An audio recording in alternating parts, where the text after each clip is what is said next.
this video, we will go over the process of changing a nozzle on the Modix Big Meter 3D printer. For a variety of reasons, you may want to change the size of the nozzle or simply replace the current one. Perhaps you want a finer texture to your print, in which case a smaller nozzle diameter would be preferable, or perhaps you want a very large print done fast, in which case a larger diameter would be better.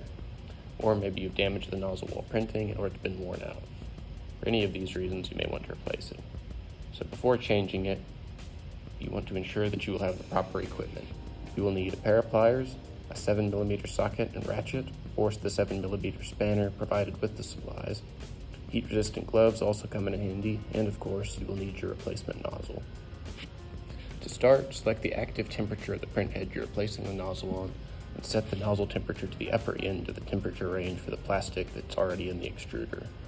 This part is optional if the print head has already been emptied of filament. Cut the filament above the extruders if you're changing it, and once up to temperature, select extrusion on the printer screen and extrude 50mm at 5mm per second.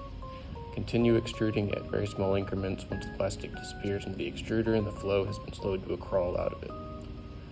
Once you are satisfied that all the plastic has been satisfactorily emptied from the nozzle and hot end, bump the temperature up to 270 degrees Celsius. Once at temp, use your spanner/ratchet to gently unscrew the nozzle from the hot end and place it elsewhere with a pair of gloves.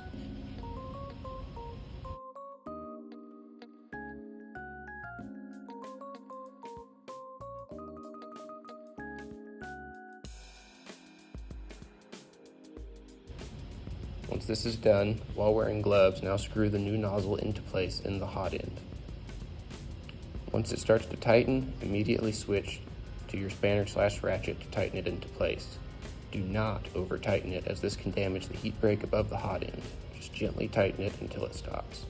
The official force recommended in the guide for tightening this is 2 Nm, so if you have a small torque wrench, that would work very well for this step. You can also 3D print a version of this as well. Once tightened at 270 degrees Celsius, cool the nozzle back down to normal printing temperature and test the extrusion.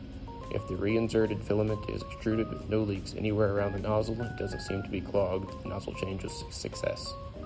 Remember to recalibrate your Z offset every time you change a nozzle.